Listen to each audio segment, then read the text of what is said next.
Hey guys, it's churches, graveyards and graves, and we're still at St Giles in Costock because I've got a few of these graves to do for you. I can't miss them. I can't. I'd like to, but I can't. And it's boiling hot, so I hope you can see them because the light might be a little bit dodgy. But these graves are all from the 1700s, Georgian times, earlier than Victorian times. And they've got some amazing symbols on them. So without further ado, I'm going to turn it around and show them you. Here we go. So I just really wanted to show you this, so I'm just going to back up a little bit, and it says, in memory of Mary, the wife of John, and daughter and David Mary Woodruff, who exchanged time for eternity on the day of September 1739 on the 41st year of her age. So I just love that, the way it says that, who exchanged time for eternity. Isn't that wonderful? I think if we're ever wanting to share about someone, we can say, well, they swapped time for eternity, which is amazing. But I also want to show you this symbolism up here, which is really, really cool. So you've got these like little cherubim babies. That's what they are. And look at this one. He's like peeping his head out from behind the curtain, and it's just absolutely fabulous. And then you've got this other one here. He's flying off into like the sun depiction, which is like representing God. And then you've got these other cherubim babies. And what I like is this one here, you can see my shadow, he seems to be upside down. So they're flying all over the place like little cute bats. So if you don't know, or you've not heard my other videos, soul effigies were generally a replacement for memento mori, really. They went away from the old skull and crossbones. I think they found it a bit morbid and went to these like soul effigies. So they're supposed to be like the soul taking flight and, you know, dancing off into the heavenly realms, really. And this depicts it beautifully because they're on clouds, they're dancing, they're just... It's a very playful scene, in my opinion. It's like nearly a theatrical scene because you've got like these wonderful like theatre curtains around it. I just absolutely love it. Just an absolutely fabulous carving. And so that is that grave. So swapping time for eternity and the playful cherubims. Now we swap to the grave next door. So again, this is a little bit older, 1735, more Georgian. And you've again got the soul effigies, but this time they're like grumpy babies. So I'm going to show you these. Can you see that face? He's like, he's got his eyes closed and he's not a happy baby. And these are much bigger soul cherubims. You've got one on the right and one on the left. So we've had the little baby playful cherubims, and now we've got the grumpy cherubims.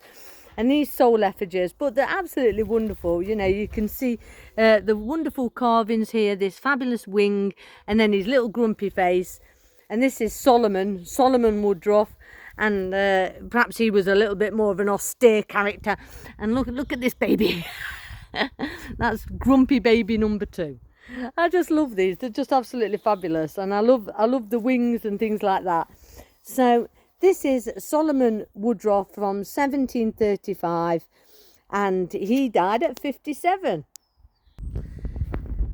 So we've got another Woodruff grave here. This is to Anne, the daughter of Solomon Woodruff, and this is 1778, and it says, no private interest did her soul invade, no foe she injured, no kind friend betrayed.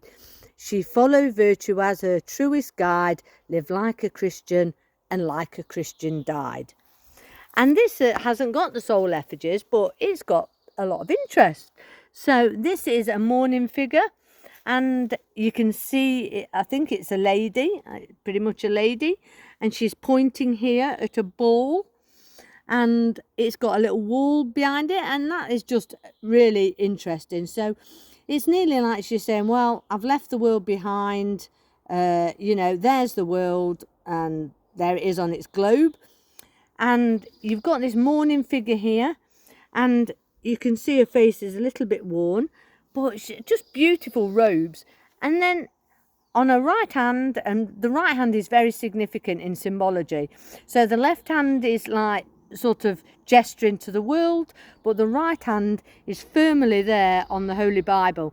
So while she might be saying, well, there we are, I've left the world behind, my right hand and my security is on the Holy Bible, is on the Holy Word of God. And she's got this wonderful cross coming out of it and the Holy Bible, and you can see the Holy Bible is on top of a grave. So it's basically saying, while we might be on earth and we're looking at earth and all that, we should have our right hand on the Bible, because eventually we'll end up in this box here. So that's really what it's saying. And I just love the way that every single symbolism on these graves depicted something. So now we're at another grave, and this is Alice, relict of William Woodruff, Gent, who died December the 7th, 1822. Age 73. So this is the latest one of the Woodruff family. In fact, they're all Woodruff here, the whole set. We've even got a more modern Woodruff, 1862.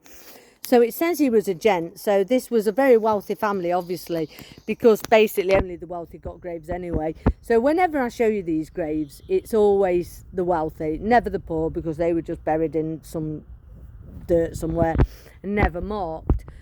But again, it's got this wonderful sort of depiction, symbolism on it. And I've not really seen this before. It's like, look, he's like taking flight and he's like taking off from this cloud. He's like a rocket angel here. And it's a kind of soul effigy, but it's a little bit more angelic. And he's obviously like rocketing off to heaven. He seems to have wings for ears as well, which is quite interesting. Look at that. And you see his hand there is pointing to the heavens. And so this is not so much a soul effigy as an angelic figure, or like Father Time, who controls time, who controls eternity. And here you can see it says, holy, holy, holy is the Lord of hosts. So we know in Revelations that that's what the angels are saying constantly. They're saying, holy, holy, holy is the Lord of hosts. So that helps us to basically tell that this is an angel. But what's interesting is they've also done him, look, he's even got a belly button. Not sure how angels get that, but but obviously they thought it was important. And can you see him like carrying the scroll over, and he's carrying it over a grave, so that's like a big coffin. So he's basically saying when the angels come and when Jesus comes again, they're all going to get resurrected to life and be shouting, holy, holy, holy is the Lord of hosts. Absolutely stunning. Just love it. Not seen one like that before. I've seen lots of similar, but not quite one like that. So they're all individual to these carvers. Absolutely amazing. So I've just come out of the sun. I hope you've enjoyed seeing those wonderful videos here at Costock, St Giles at Costock. Those wonderful graves. I just love them, the way that they depict different things. The mourning lady, the little playful dancing soul effigies, and then the little grumpy babies. You know, they're all like really, really interesting. It's a beautiful church. It's a very small village. But you know, if you go and look around your own like parish churches, I'm sure you'll find just as many things that are interesting. I'm going to end the video here because I'm absolutely sweltering now in the UK heat. Oh, you seem to be either boiling or like freezing in the rain or something. But there you go. I'm going to leave the video here. Please like and share it and get the word out about these fabulous churches. See you again soon, guys.